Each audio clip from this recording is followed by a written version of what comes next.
বাংলা রান্নাঘর চ্যানেলে তোমাদের সবাইকে স্বাগত জানিয়ে আরও একটা নতুন রেসিপি নিয়ে হাজির হয়ে গেছি। আজকে আমি তোমাদের সঙ্গে ভীষণ মজার সুজির মালাই কেক রেসিপি শেয়ার করব।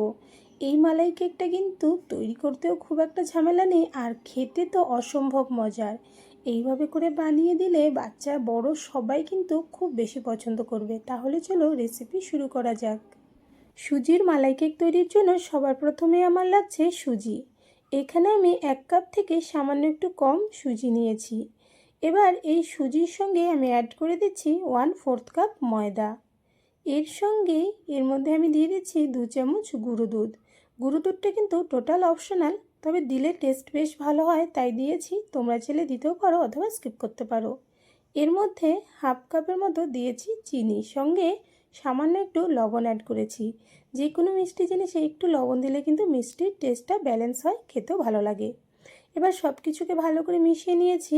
এখানে আমি রুম টেম্পারেচারে থাকা লিকুইড দুধ নিয়েছি 1 কাপ। 1/2 কাপ প্রথমে আমি দিয়ে দিলাম, দিয়ে ভালো করে মিশিয়ে নিয়ে এখানে কিন্তু আমি আরও কিছুটা দুধ অ্যাড করেছি। অ্যাড করে ভালো করে মিশিয়ে নিয়েছি। আর এখন ব্যাটারটা তোমরা দেখতে পাচ্ছ কেমন হয়েছে। এর মধ্যে এখন আমি দুধ বা জল কোনো কিছুই আর অ্যাড করব না। এভাবে করেই এটাকে ঢেকে রেখে দেব 5 থেকে 7 মিনিট। এতে করে সুজি একটু ফুলে যাবে আর চিনিটাও খুব সুন্দরভাবে মেল্ট হবে। এদিকে দেখো প্রায় 7-8 মিনিট পর আবারও নিয়ে নিয়েছি, আর এখন দেখো কতটা গাঢ় হয়ে গেছে ব্যাটারটা। আর এর মধ্যে যে চিনি ছিল, চিনিগুলো কিন্তু খুব সুন্দরভাবে গলে গিয়েছে। এবার এটাকে ভালো করে একটু নেড়েচেড়ে মিশিয়ে নিচ্ছি। একটু মিশিয়ে নেওয়ার পর এর মধ্যে আমি অ্যাড করব রিফাইন অয়েল। এখানে 2 চামচ নিয়েছি, তার থেকে 1 চামচের মতো রিফাইন অয়েল এখানে আমি অ্যাড করব। খুব বেশি তেল কিন্তু এখানে দরকার নেই, চাইলে তোমরা বাটারও ইউজ করতে পারো 1 চামচ। এর সঙ্গে অল্প দিয়ে দিলাম লিকুইড দুধ, দিয়ে ভালো করে এটাকে মিশিয়ে নিতে হবে। খুব সুন্দরভাবে তেল এবং দুধ যেন ব্যাটারের সঙ্গে মিশে যায় সেইভাবে করে মিশিয়ে নিতে হবে। দেখো ভালো করে মিশিয়ে নিয়েছি, আর ব্যাটারটা এখন কিন্তু না খুব বেশি ঘন আর না খুব বেশি পাতলা, এরকম ব্যাটার তৈরি করতে হবে। এবার এর মধ্যে দিয়ে দিতে হবে 1/2 কাপ বেকিং পাউডার, তার সঙ্গে 1/4 কাপ বেকিং সোডা। এবার বেকিং সোডা এবং বেকিং পাউডার দেওয়ার পর ভালো করে নেড়েচেড়ে এটাকে মিশিয়ে নিতে হবে। তবে এই বেকিং পাউডার আর বেকিং সোডা দেওয়ার পর খুব বেশি সময় কিন্তু এটাকে রাখা যাবে না। এইদিকে কেকটাকে বেক করার জন্য আমি একটা স্কোয়ার শেপের কেক মোল্ড নিয়েছি, তার উপরে তেল লাগিয়ে একটা বাটার পেপার লাগিয়ে নিয়েছি। তোমাদের কাছে যদি এই কেক মোল্ড না থাকে সেক্ষেত্রে তোমরা যে কোনো স্টিলের বাটিতে বা অ্যালুমিনিয়াম যেই বাটিগুলো হয় সেইগুলোর মধ্যেও কিন্তু কেক বেক করতে পারবে। এবার এই বাটিটার মধ্যে আমি কেকের ব্যাটার পুরোটা দিয়ে দিচ্ছি, তবে খেয়াল রাখবে কখনোই কিন্তু বাটি ভর্তি করে ব্যাটার দেবে না। হাফ বা হাফের থেকে সামান্য একটু বেশি রাখতে পারো। এখানে দেখো পুরোটা ব্যাটার আমি কিন্তু এই বাটির মধ্যে দিয়ে দিয়েছি। এবার বাটিটাকে 2-3 বার ট্যাপ করে নেব, এতে করে এর মাঝে যে ফাঁকগুলো আছে সুন্দরভাবে ভরে যাবে। আর আজকে আমি তোমাদেরকে কড়াইতে কেকটা বেক করে দেখাবো, তাই কড়াইটাকে আগের থেকে গরম করে নিয়েছিলাম, আর এর মাঝে একটা স্ট্যান্ড রেখেছি, এর মধ্যে কেকের বাটিটা বসিয়ে দিলাম। এবার ঢাকনা দিয়ে ঢেকে একদম লো আঁচে রেখে 40 থেকে 45 মিনিট কেকটাকে আমি বেক করব, আর তারপর তোমাদের দেখাচ্ছি আবারও। 45 মিনিট হয়ে গেছে, ঢাকনাটা খুলে নিলাম, আর কেকটা কিন্তু খুব সুন্দরভাবে বেক হয়ে গেছে, কালারও বেশ সুন্দর এসেছে। এবার কেকটা পারফেক্ট বেক হয়েছে কিনা দেখার জন্য একটা চাকু এই কেকের মধ্যে ঢুকিয়ে দিলাম। চাকুটা যদি প্লেন বের হয় তাহলে বুঝবে কেকটা পারফেক্ট হয়ে গেছে। এবার কেকটাকে আমি নামিয়ে রাখবো একটু ঠান্ডা হওয়ার জন্য।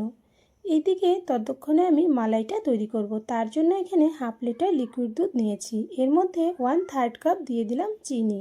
তবে মিষ্টিটা তোমরা যে যতটা পছন্দ করো সেই অনুযায়ী এখানে চিনি অ্যাড করবে। এবার ভালো করে নেড়েচেড়ে কিছুক্ষণ জাল করে দুধটাকে একটু গাঢ় করে নেব। খুব বেশি কিন্তু ঘন করার দরকার নেই, হালকা একটু জাল করে ঘন করে নিলেই হবে।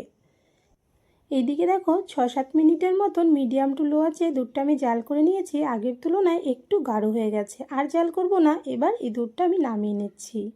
এইদিকে নিয়ে নিলাম কেক, সেই কেকটাও কিন্তু একটু ঠান্ডা হয়ে গেছে। এবার এই কেকের মাঝ বরাবর আমি একটা কাঁটা চামচ দিয়ে এইভাবে করে ফুটো করে দিচ্ছি, এতে করে এর মধ্যে যখন আমরা মালাইটা দেব খুব সুন্দরভাবে কেকের ভেতর অবধি কিন্তু যাবে।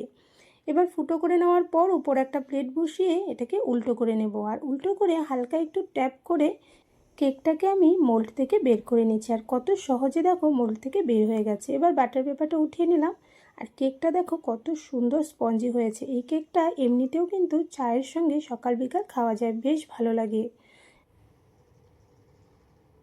এবার কেকটাকে দেওয়ার জন্য আমি একটা একটু গর্ত টাইপের টিফিন বাটি নিয়েছি, অল্প বড় সাইজের।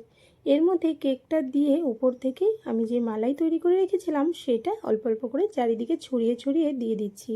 এতে করে কেকের ভেতর কিন্তু মালাইটা ঢুকবে আর খেতেও বেশ ভালো লাগবে। দেখো মালাইটা দিয়ে উপর থেকে আমি অল্প কাজু বাদাম কুচি দিচ্ছি। এখানে ড্রাই ফ্রুটস তোমাদের পছন্দ মতো দিতে পারো, অথবা যদি তোমরা প্লেন রাখতে চাও সেটাও কিন্তু রাখতে পারবে। ড্রাই ফ্রুটস দেওয়ার পর উপর থেকে কেশরের ধাগা ছড়িয়ে দিয়েছি। এবার এই কেকটা আমি রেখে দেবো 2 থেকে আড়াই ঘন্টার মতো, তারপর তোমাদের আবারও দেখাবো। এদিকে দেখো প্রায় 2.5-3 ঘন্টা হয়ে গেছে আমি রেখে দিয়েছিলাম। এবার কেকটাকে আবারও নিয়ে নিলাম, আর কত সুন্দর হয়েছে, বেশ সফট। আর এই কেকটা কিন্তু খেতে অসম্ভব মজার হয়। তোমরা চাইলে এখানে লিকুইড দুধের পরিমাণ আরও একটু বেশি করে দিতে পারো, তাতে করে টেস্ট আরও বেশি ভালো হবে। এবার তোমাদের আমি কেটেও দেখাচ্ছি কেকের ভেতরটা কেমন হয়েছে। আর আমার এই সুজির মালাই কেক রেসিপিটা তোমাদের কাছে কেমন লেগেছে অবশ্যই কমেন্টসে জানিও। ভালো লাগলে লাইক শেয়ার করো, আর এই চ্যানেলে নতুন হয়ে থাকলে চ্যানেলটা সাবস্ক্রাইব করে আমার পাশে থেকো এইরকমই নতুন নতুন রেসিপির আপডেট সবার প্রথমে পাওয়ার জন্য। সুজির মালাই কেকটা অবশ্যই তোমরা একবার বানিয়ে দেখো, আশা করছি এই রেসিপিটা তোমাদের কাছে ভালো লাগবে। ভীষণ ভালো হয় কিন্তু এই কেকটা। আর এইরকমই আরও একটা রেসিপি নিয়ে আবারও দেখা হবে। আজকের জন্য বাই বাই।